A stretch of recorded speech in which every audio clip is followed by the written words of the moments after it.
Écoutez, messieurs, c'est un plaisir de vous accueillir au sein du bureau. La situation ces derniers temps a été très troublante, que ce soit pour les citoyens ou même pour les institutions publiques. La population est énormément de questions et grâce à votre média, a quelques informations, pas tout le temps précises, malheureusement. Vous m'aviez contacté il y a quelques jours suite à des problèmes téléphoniques, je n'ai pas pu vous répondre. Néanmoins, nous sommes ici pour éclaircir le vrai du faux. Je suis ici pour répondre à vos questions et je suis ici afin de mettre au courant la population de la situation actuelle. Donc, si vous avez des questions, je vous écoute. Est-ce que vous pourriez éventuellement nous donner un peu plus de contexte sur la nature de l'audio que nous avons divulgué sur ce fameux bain de sang qui est prévu, donc j'imagine ce soir, selon vos dires? Alors, parfaitement. L'audio qui a été récupéré probablement été récupéré d'une source d'un criminel, une source criminelle. En l'occurrence, je m'entretenais à ce moment-là avec des responsables du groupe indépendantiste de Roxwood. Ils me faisaient part de leurs revendications, je leur faisais part de mes solutions, leur faisais part de ce que veut l'État fédéral américain, ce que le gouvernement serait prêt à leur donner ou non. Nous avions évoqué la, la dernière, on va dire, tentative d'indépendance de Roxwood qui a eu lieu l'année précédente, qui s'est terminée assez drastiquement dans la violence, mais dans la dignité américaine.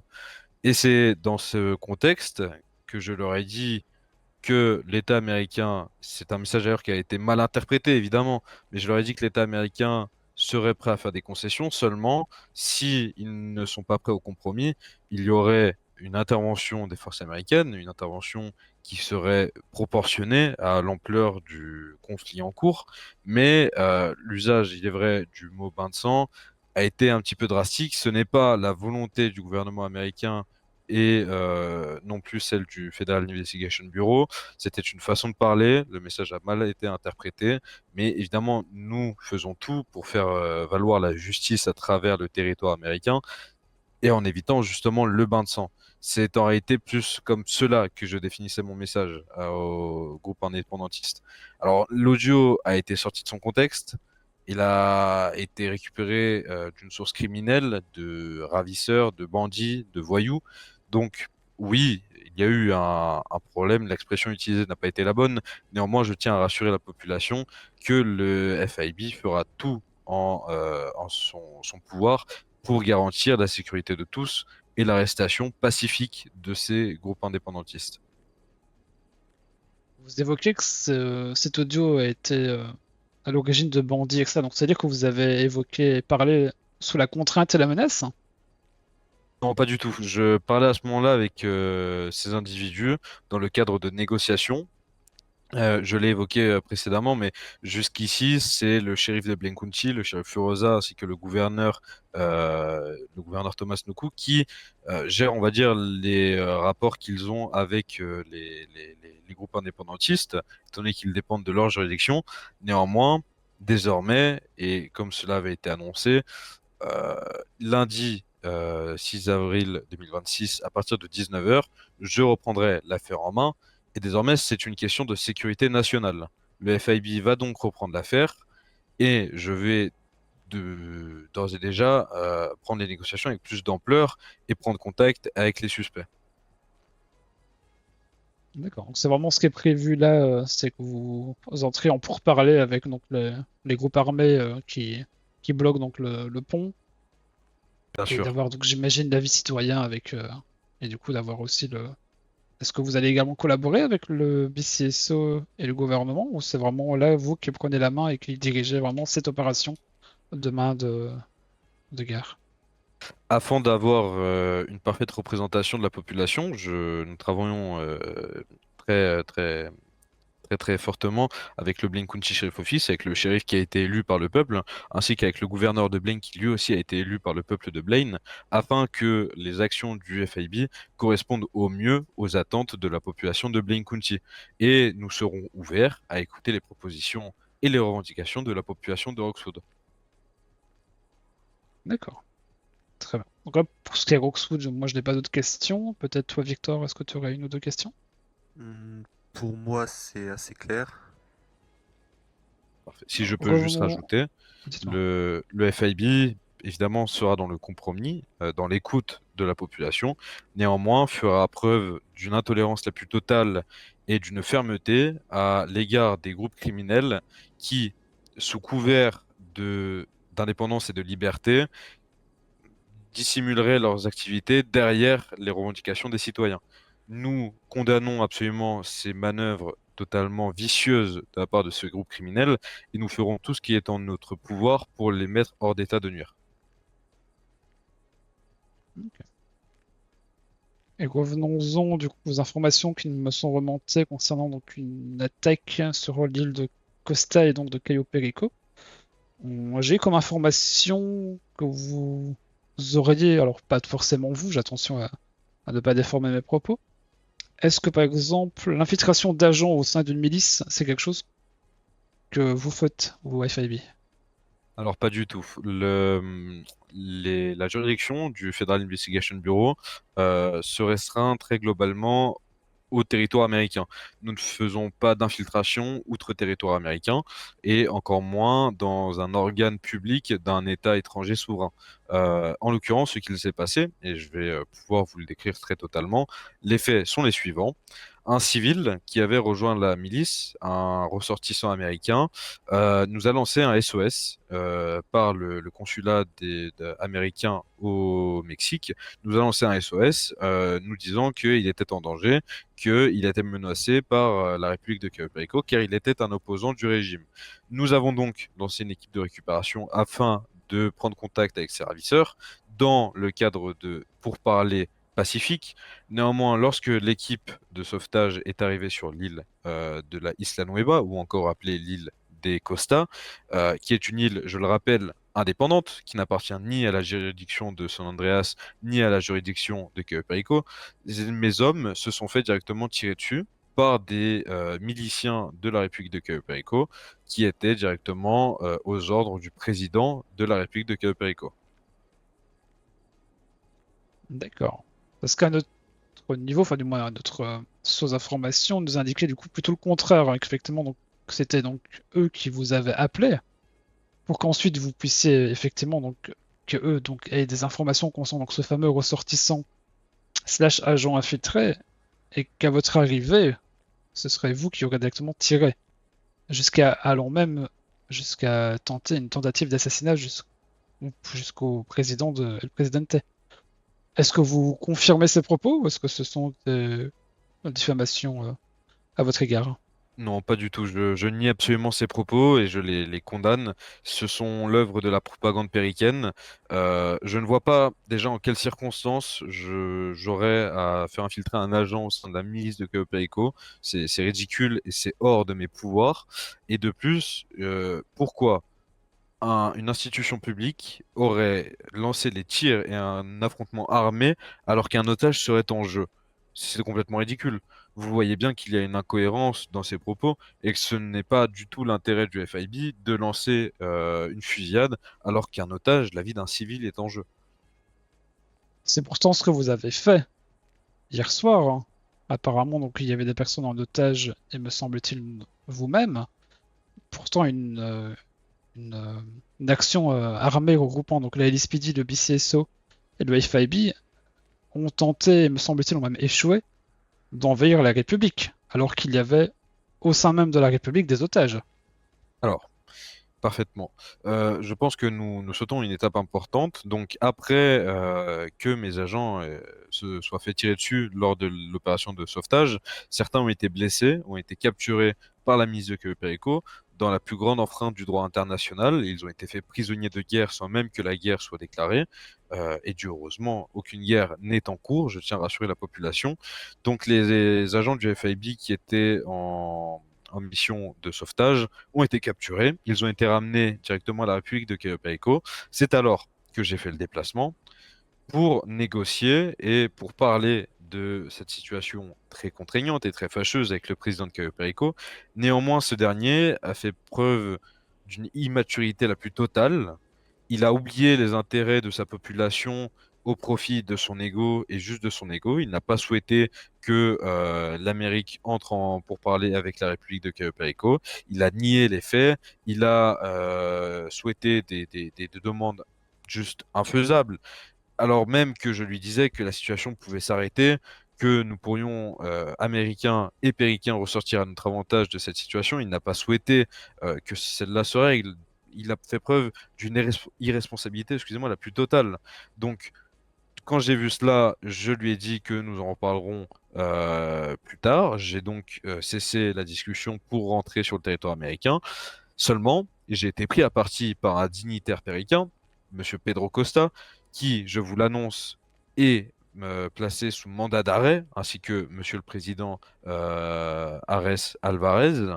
Ces deux-là sont placés sous mandat d'arrêt pour les faits qu'ils ont commis hier soir. Et du coup, je me suis fait prendre à partie. Il m'a frappé violemment. Il m'a projeté contre un mur en briques. Comme vous pouvez le voir, je suis blessé à l'arcade gauche de ma tête. Heureusement, aucune commotion n'a été déclarée, mais c'était quand même très violent. Il m'a ensuite séquestré, moi et certains représentants nationaux, dont Monsieur Shepard, membre de la sécurité intérieure. Il nous a fait emmener dans le bureau de la République, pour ma part, et dans les cachots pour Monsieur Shepard. Néanmoins, lors de la séquestration, et je suis désolé de vous l'apprendre, vous m'envoyez très consolé, la République de Cayo Perico, sous les ordres du président Alvarez, ont exécuté Monsieur Alex Shepard, membre de la sécurité intérieure et représentant de l'intérêt national des États-Unis d'Amérique. Ils l'ont exécuté froidement, sans aucune négociation, sans aucune revendication. Ils l'ont fait dans un mouvement des plus barbares, dans une infamie la plus totale, pour une raison qui nous est toujours étrangère. C'est par la suite, et uniquement par la suite, que, à l'initiative de hauts responsables de la sécurité intérieure, le Blaine County Sheriff Office et le Los Santos Police Department ont été rassemblés pour mener une autre opération de sauvetage qui visait la République de Cayo Perico, un endroit qui sert d'abri pour l'organe exécutif péricain et non pas des lieux de vie péricains. La cible n'était absolument pas la population péricaine que nous respectons et que nous pensons elle aussi être victime de la dictature du président Alvarez, mais bien la République. Des affrontements très violents ont eu lieu. On m'a même torturé, on m'a fait subir des sévices immoraux, on a essayé de me couper un doigt. Dieu merci, j'avais l'os un peu trop gros, mais c'était réellement terrible ce qu'il s'était passé. Donc il faut remettre, je pense, l'église au centre du village et arrêter de diaboliser l'Amérique. Nos actions ont été des actions réactionnaires suite à des actes absolument terribles, des actes absolument infâmes qu'ont produit la République de Cayo Perico, mais également le chef du cartel Costa, Monsieur Pedro Costa. D'accord. Merci pour tous ces éclaircissements. Selon nos sources, la demande de Monsieur El Presidente, donc Monsieur Ares Alvarez, était, donc selon donc sa version des faits, un message d'excuse mis en avant par la presse.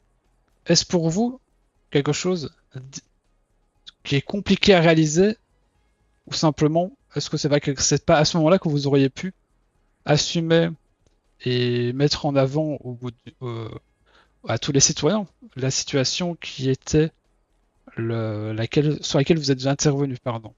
Est-ce que c'était pas le moment de utiliser la presse à votre escient? Parce que est-ce que ça aurait pu éviter cette escalade de violence concrètement? Alors, oui, l'une des revendications du président Alvarez était des excuses publiques pour une intervention qui était absolument légitime. D'accord? Donc, en fait, si on recontextualise, c'est un dictateur travaillant avec un cartel narcotrafiquant de drogue qui établit une dictature depuis plusieurs mois dans son propre pays, qui affame sa population, qui la subordonne à ses sévices les plus totaux, qui demande aux États-Unis d'Amérique de s'excuser parce que nous avons voulu sauver un de nos ressortissants. Vous ne trouvez pas qu'il y a un problème là-dedans? C'est pour cela que j'ai expliqué au président Alvarez que c'était l'hôpital qui se foutait de la charité. Et je lui ai proposé que la situation se règle dans la dignité, dans l'intérêt de nos deux pays, que l'affaire soit garder entre les organes de pouvoir afin qu'il n'y ait pas de répercussions sur les populations. Néanmoins, Alvarez a souhaité faire participer les populations à ce conflit.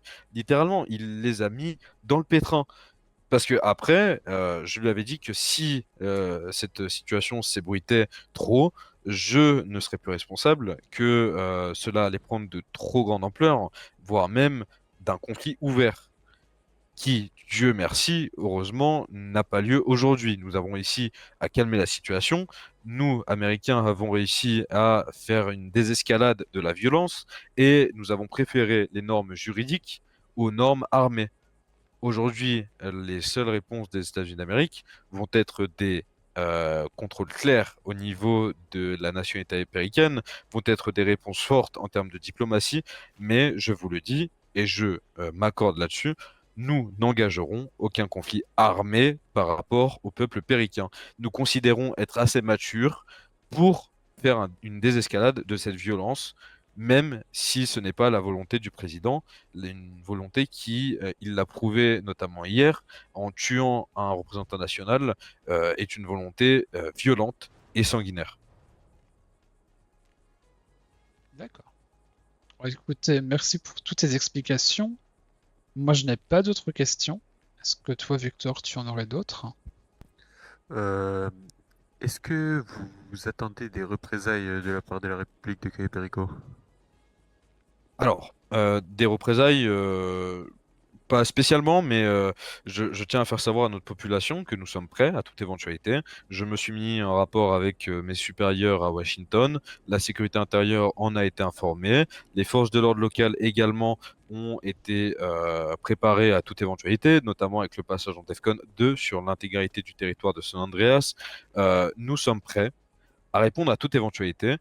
Néanmoins, nous n'avons pas peur des criminels, nous n'avons pas peur de la racaille et nous n'avons pas peur des bandits. Si demain nous devons affronter ces voyous que sont la République de Cayo Perico, si demain nous devons encore une fois apporter un peu de liberté et de démocratie à un territoire qui est mis sous une dictature d'un président tyrannique et sanguinaire, nous le ferons. Néanmoins, sans l'escalade de la violence et sans l'escalade des armes, parce que ce n'est pas l'intérêt des États-Unis d'Amérique et ce n'est pas l'intérêt de la population. Les civils n'ont pas à être mêlés dans tout ce conflit, excusez-moi, et dans toute cette pagaille. Ok, moi, j'aurais D'accord. peut-être une dernière question, sauf si tu en as une autre, Victor. Non, c'est tout bon pour moi. Maintenant que vous êtes à la tête, entre guillemets, du conflit avec Roxwood et maintenant de Cayo Perico, là, je vous parle en d'homme à homme. Est-ce que vous n'avez pas peur de vous sentir dépassé par les événements, d'autant que vous êtes blessé? Est-ce qu'il ne serait pas peut-être nécessaire de prendre du repos et de donner cela à quelqu'un de plus en meilleure forme? Alors, écoutez, Ou est-ce que vous avez les épaules pour cela? il est vrai que je peux me faire vieux. Je ne suis plus dans ma fringante jeunesse, mais sachez que je dispose d'outils les plus efficaces du monde. J'ai de l'expérience. J'ai notamment été capitaine au sein du 75e régiment de Rangers lors de la guerre en Irak en 2003. J'ai été policier, que ce soit à Dallas, au Texas. J'ai été policier à Chicago, mais également j'ai été membre du Blaine County Sheriff Office jusqu'à en devenir le shérif. J'ai été diplomate pour Blaine County pendant longtemps. J'ai conseillé les gouverneurs. J'ai travaillé dans les organisations anti-stup des États-Unis d'Amérique. Je pense avoir le bagage expérimental le plus complet pour affronter cette situation. J'ai une vision du terrain qui est précise, mais j'ai également un recul diplomatique qui me permettra d'éviter les erreurs. Je suis un homme qui, vous pouvez ne pas en douter, est déterminé. Je me battrai toute ma vie pour la liberté et la justice. J'y ai dédié d'ailleurs toute ma carrière. J'y dédierai toute ma vie. Donc, on peut me trouver peut-être un peu vieux, on peut me trouver incompétent, ça c'est au choix de tout le monde. Je ne peux contrôler les esprits, je ne suis pas un dictateur. Maintenant, voilà, je suis directeur du FIB de San Andreas. Je ferai tout ce qui est en mes moyens pour apporter la justice à tous nos citoyens et pour faire en sorte que la dignité américaine soit le plus respectée possible. Après, voilà, en effet, c'est deux et une tension d'un côté. On peut peut-être me sentir dépassé pour les événements. Oui, j'ai été blessé, mais rassurez-vous, cela ne m'a donné que trop de force et de détermination pour la suite. Et je peux compter sur mes équipes, je peux compter également sur les polices locales et les gouvernements locaux pour continuer notre lutte pour la justice, pour la souveraineté américaine, mais surtout pour la liberté. Très bien. Mais écoutez, merci beaucoup, Monsieur James Reed, pour le temps que vous nous avez consacré. Nous espérons, Merci à vous. en tout cas, peut-être dans des situations bien plus positives, avoir Je l'occasion l'espère, de collaborer avec vous et d'avoir plus d'informations sur vos activités, si du moins vous souhaitez nous en parler. évidemment. Je vous remercie. Merci à vous, Monsieur James Reed.